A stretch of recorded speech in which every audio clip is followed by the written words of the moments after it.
మన తండ్రి కుమార పరిశుద్ధాత్మ దేవునికి వందనాలు స్తోత్రాలు చెల్లించుకుంటూ ప్రియమైన దేవుని బిడ్డలారా, మీరందరూ దేవుని కృపలో క్షేమంగా ఉన్నారని మేము తలంచి దేవునికి వందనాలు చెల్లించుకుంటున్నాము. ఈ దినమందు పుట్టిన దినములు, వివాహ దినములు జరుపుకుంటున్న బిడ్డలను దేవుడు బహుగా ఆశీర్వదించాలని కూడా ప్రార్థన చేస్తున్నాము. ఈ దినం మొదలు ఈ సంవత్సరాంతం వరకు దేవుని యొక్క కృప కాపుదల్లా మీకు ఉండాలని కూడా ప్రార్థన చేస్తున్నాము. అట్టి దీవెనలతో దేవుడు మిమ్మల్ని నింపునుగాక. ఈ దినమందు దేవుడు మనకిచ్చిన వాక్యము కీర్తనల గ్రంథము 146వ కీర్తన 7-8 వచనాలు చదువుకుందాం.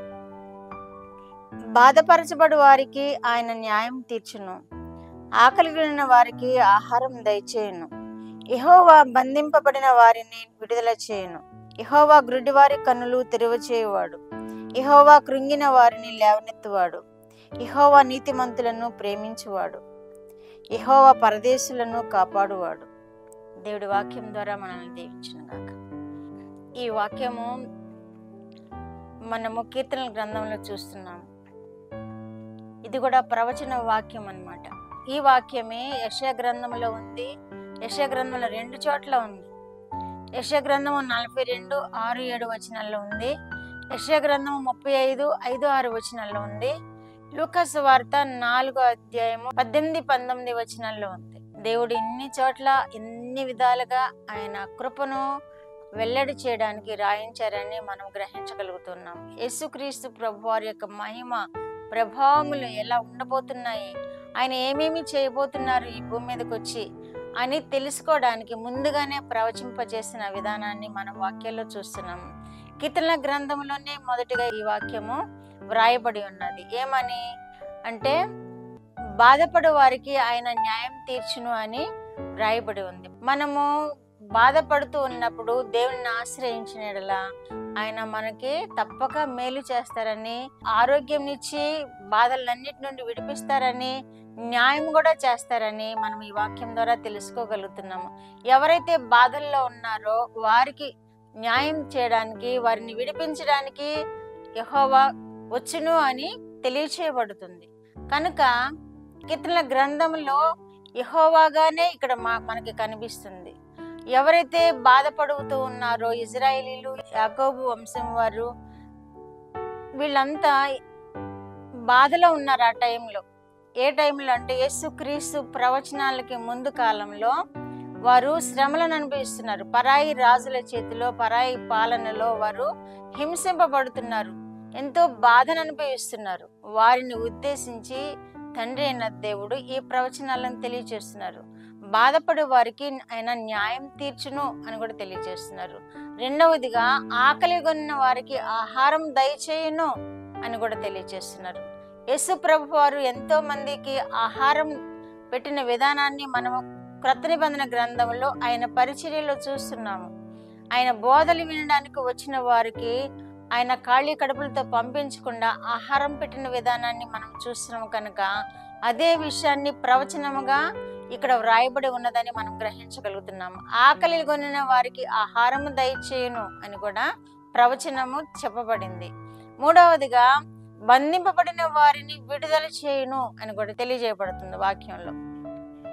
ఎవరైతే బంధింపబడి ఉన్నారో, శ్రమల్లో ఉన్నారో, చెరసాల వంటి శ్రమల్లో ఉన్నారో వారికి విడుదల కలుగు చేయడానికే దేవుడు మనకి ప్రవచనాన్ని తెలియజేశాడు. యేసు ప్రభువారు రావడం వలన బంధింపబడి ఎవరున్నారో వారికి విడుదల ఇవ్వడానికి దేవుడు ఆ వాగ్దానాన్ని మనకి అనుగ్రహించారని మనకి తెలియజేయబడుతుంది.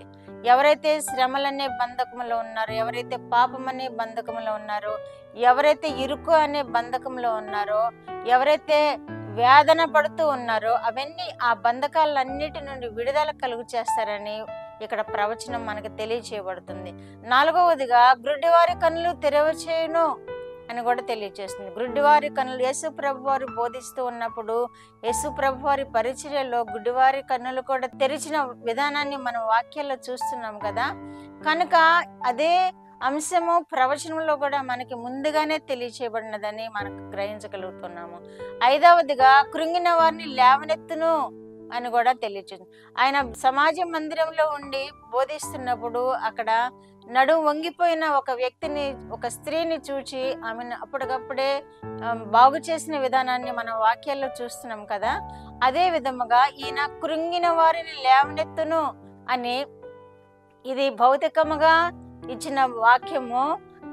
ఆత్మీయంగా కూడా ఎవరైతే మానసిక ఒత్తిడితో కృంగిపోయి ఉన్నారో వారికి కూడా యేసు ప్రభువారిని తలుచుకుంటే, యేసు ప్రభువారిని ప్రార్థన చేస్తే విడుదలను నెమ్మదిని కలుగు చేస్తారని ఆత్మీయ భావం కూడా మనకి ఈ వాక్యంలో తెలియచేయబడుతుంది. ఆనాడు యేసు ప్రభువారు బోధిస్తూ ఉన్నప్పుడు నడుము వంగిపోయిన ఒక స్త్రీని బాగు చేశారు. అదే మాదిరిగా ఆత్మీయముగా ఎవరైతే కృంగిపోతూ ఉన్నారో, ఎవరైతే బాధలను అనుభవిస్తున్నారో వారిని కూడా విడుదల చేస్తానికి దేవుడి ఈ లోకానికి వచ్చినట్లుగా మనం ఈ వాక్యాల ద్వారా చూడగలుగుతున్నాం. ఈ వాక్యాలే యెషయా గ్రంథంలో కూడా ప్రవచింపజేశారు.